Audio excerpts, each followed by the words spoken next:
তোমরা যারা Yuvasathi form fill up করেছো সেটা অনলাইন বা অফলাইন দুটোর মধ্যে, এবং তাদের মধ্যে অনেকেরই কিন্তু অ্যাকাউন্টে টাকা ঢুকে গেছে,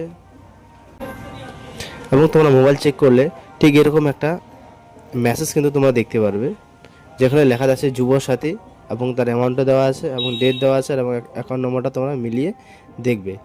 আর যাদের টাকা ঢোকেনি এখনও পর্যন্ত, তোমাদের কি কারণে ঢোকেনি, যে কারণটি আজকে আমি তোমাদের সঙ্গে শেয়ার করব। তো আমি যদি ফর্মটা দেখি একবার, ফর্ম ফিল আপের ক্ষেত্রে এখানে কিন্তু mobile number link with bank account, অর্থাৎ ব্যাঙ্ক অ্যাকাউন্টের সঙ্গে যে মোবাইল নম্বরটা লিঙ্ক আছে সেটি কিন্তু এখানে বসিয়ে দিতে বলছে।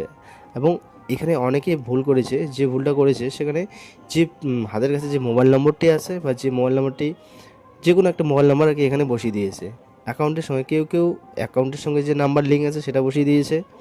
এখানে সঠিক মোবাইল নম্বরটা বসাতে হতো অ্যাকাউন্টের সঙ্গে, অর্থাৎ যে অ্যাকাউন্টটি তোমরা জেরক্স কপি ফর্মটার সঙ্গে দিয়ে দিয়েছো বা ফর্মটা ফিল আপ করার সময় যে অ্যাকাউন্ট নম্বর দিয়েছো সেই অ্যাকাউন্টের সঙ্গে তোমাদের আধার কার্ড লিঙ্ক থাকা মাস্ট জরুরি, এবং আধার কার্ডের সঙ্গে সেই মোবাইল নাম্বারটাই লিঙ্ক থাকা দরকার যে মোবাইল নাম্বারটা তোমরা এখানে দিবে, এবং সেই অ্যাকাউন্ট নম্বরটাই তোমার ব্যাঙ্ক অ্যাকাউন্টের সঙ্গে লিঙ্ক থাকা দরকার।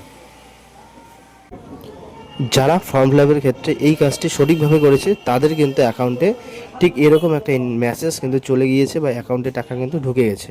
অনলাইনে কিন্তু এখন আর যুবসাথীর যে ফর্ম সেটা ফিল আপ কিন্তু হবে না, অর্থাৎ পোর্টাল কিন্তু এখানে বন্ধ আছে। এখানে তো পরিষ্কার দেখাচ্ছে Bangla Yuvasathi portal application submission close, অর্থাৎ বন্ধ আছে। ক্লোজিং টাইম 26শে ফেব্রুয়ারি 12টা মিড, অর্থাৎ রাত 12টা থেকে কিন্তু 26 তারিখের রাত 12টা থেকে কিন্তু এই পোর্টাল কিন্তু বন্ধ আছে। এখানে কিন্তু আর অনলাইনে ফর্ম ফিল আপ হবে না। তো ফর্ম যখন জমা করেছো তারপর তোমরা কীভাবে স্ট্যাটাস চেক করবে যে আদৌ যাদের টাকা ঢোকেনি তারা কী করে দেখবে যে তোমাদের ফর্মটা অনলাইনে এন্ট্রি করা হয়েছে কিনা। এর জন্য তোমরা সর্বপ্রথম চলে যাবে গুগল ক্রোম ব্রাউজারে, জাস্ট যুবসাথী লিখে সার্চ দেওয়ার পর প্রথমে যে লিঙ্কটি দেখতে পারবে সেখানে ক্লিক করে দেবে। ক্লিক করে দিলেই কিন্তু তোমাদের সামনে অফিসিয়াল লগ ইন, যেটা অফিসের মানে সরকারি যে আধিকারিকরা আছে তাদের কাছে এটা লাগবে, তোমাদের কোনো কাজেই লাগবে না। এখানে তোমরা আসলে দেখতে পারবে অ্যাপ্লিকেশন সাবমিশন, যেটা আপাতত বন্ধ আছে, application status, public notice, department reports, অর্থাৎ এখানে কিন্তু সব অপশনগুলোই আপাতত বন্ধ আছে। যারা এই ধরনের ভিডিও বানাচ্ছে যে এক ক্লিক করেই তোমরা দেখে নিও যে যুবসাথী অ্যাপ্লাইয়ের স্ট্যাটাস কীভাবে চেক করবে, এখন কিন্তু কোনো রকম কোনো স্ট্যাটাস শো হচ্ছে না। তো তোমরা যারা বিশ্বাস করছো না, আমি তোমাদেরকে একবার দেখিয়ে দিব লাইভ। এখানে কিন্তু কোনো স্ট্যাটাস শো হবে না। তো এখানে ক্লিক করার পর সে স্ট্যাটাস এখানে ক্লিক করে দেবে। ক্লিক করে দেওয়ার পর এখানে কিন্তু দেখো নোটিফিকেশন শো হচ্ছে, update status will be made available soon, মানে খুব তাড়াতাড়ি স্ট্যাটাসটি যে সাইটটা আছে সেটা আপডেট হবে, এবং please visit again, thank you, ধন্যবাদ জানাচ্ছে, এবং আবার চেষ্টা করতে বলছে। কিন্তু এটা তুমি আজকে কালকে পরশু চেক করতে থাকবে, আপাতত কিন্তু এরকম নোটিফিকেশন শো হচ্ছে।